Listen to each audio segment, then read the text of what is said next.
കൃപയിൽ ഞാൻ ആശ്രയിച്ച് അവൻ വഴികളിൽ ഞാൻ അറിഞ്ഞ് അനുഗമിച്ചിടും അവനുടെ ചുവടുകളിൽ, അനുഗമിച്ചിടും അവനുടെ ചുവടുകളിൽ.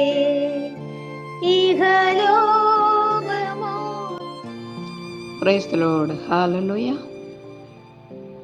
ദൈവതിരുനാമം മഹത്വപ്പെടുമാറാകട്ടെ. പിതാവിനും പുത്രനും പരിശുദ്ധ റൂഹായ്ക്കും സ്തുതി, ആദ്യം മുതൽ ഇന്നും എന്നേക്കും. ആമേൻ. ഹല്ലേലൂയ. ദൈവത്തിൻ്റെ അതിപരിശുദ്ധ നാമം മഹത്വപ്പെടുമാറാകട്ടെ. ഇന്ന് നമുക്ക് ദൈവത്തിൻ്റെ ജീവനുള്ളതും ജീവിപ്പിക്കുന്നതുമായ സൗഖ്യവും ശാന്തിയും തരുന്നതായ തിരുവചനത്തിലൂടെ യാത്ര തുടരാം. ഹല്ലേലൂയ.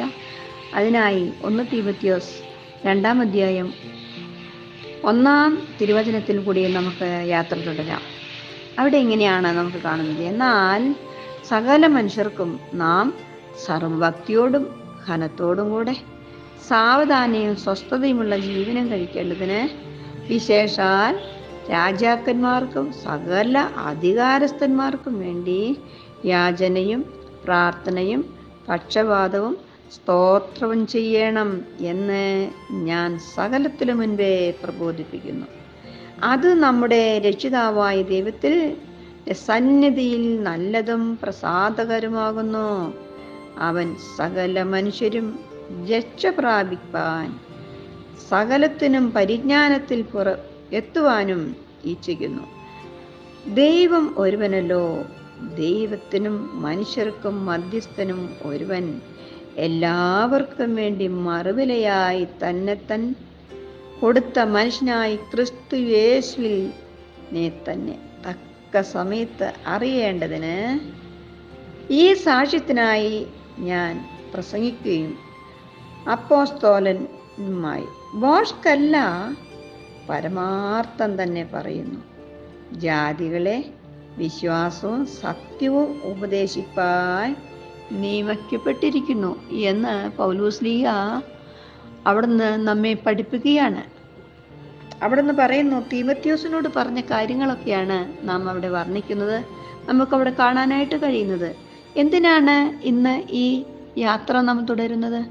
ഈ കാലഘട്ടത്തിൽ നാം ഇവിടെ വായിച്ചു, സകല മനുഷ്യർക്കും നാം സർവഭക്തിയോടും കൂടെ, തോന്നിവാസമല്ല, യഹോഭക്തിയോടുകൂടെ. യഹോഭക്തി ജ്ഞാനത്തിൻ്റെ ആരംഭമാകുന്നു.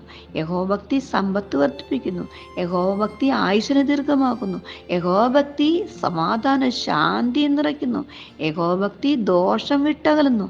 ഇവയെല്ലാം നിറഞ്ഞിരിക്കുന്ന ഓരോ വ്യക്തികളായി തീരുവാൻ അവിടുന്ന് പൗലോസ്ലീഹ പഠിപ്പിക്കുന്ന പഠനമാണ്.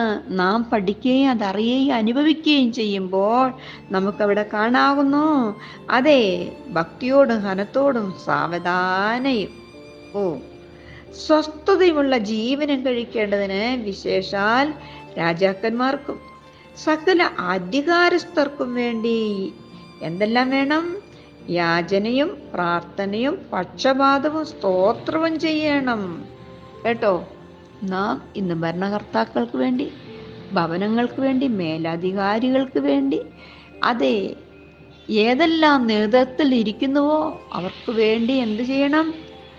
അതെ, ജീവനും കഴിക്കേണ്ടതിന് സകല അധികാരസ്ഥർക്കും വേണ്ടി യാചനയും പ്രാർത്ഥനയും പക്ഷപാതവും സ്തോത്രവും.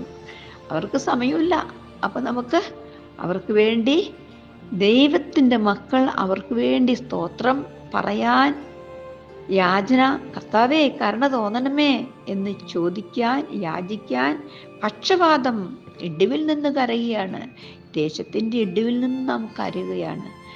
എന്തിനു വേണ്ടി? ദേശം നശിക്കാതിരിപ്പാൻ, ദേശം നന്നാകാൻ. അതുകൊണ്ടല്ലേ കർത്താവ് പറഞ്ഞത്, തൻ്റെ ഭക്തന്മാരെ യഹോവ തനിക്ക് വേർതിരിച്ചിരിക്കുന്നു. വേർതിരിക്കപ്പെട്ട മക്കളായ നാം ഈ കാലഘട്ടത്തിൽ അതിശ്രദ്ധയോടുകൂടെ നാം ആര് ഭരണം ഏറ്റെടുക്കണം, ആര് ഭരിക്കുന്നു, നീതിയോടും വിശുദ്ധിയോടും സത്യത്തോടും ഭരണകർത്താക്കന്മാർക്ക് വേണ്ടി പ്രാർത്ഥിച്ചാൽ സത്യവാനും ഉന്നതനും ഉന്നത ഗൗരവമായ കർത്താവ്, അഖിലാണ്ടത്തിൻ്റെ അധികാരിയായ രക്ഷിതാവ് ഈ ലോകഭരണം അവരിൽ കൂടി പ്രവർത്തിക്കും. അതിനായി നമുക്ക് ഒരുങ്ങാം, പ്രാർത്ഥിക്കാം. ദൈവനാമം മഹത്വപ്പെടുമാറാകട്ടെ. ഹല്ലേലൂയ. ദൈവകൃപയിൽ ഞാൻ ആശ്രയിച്ച് അവൻ വഴികളെ ഞാൻ അറിഞ്ഞ് അനുഗമിച്ചിടും അവനുടെ ചുവടുകളെ, അനുഗമിച്ചിടും അവനുടെ ചുവടുകളെ.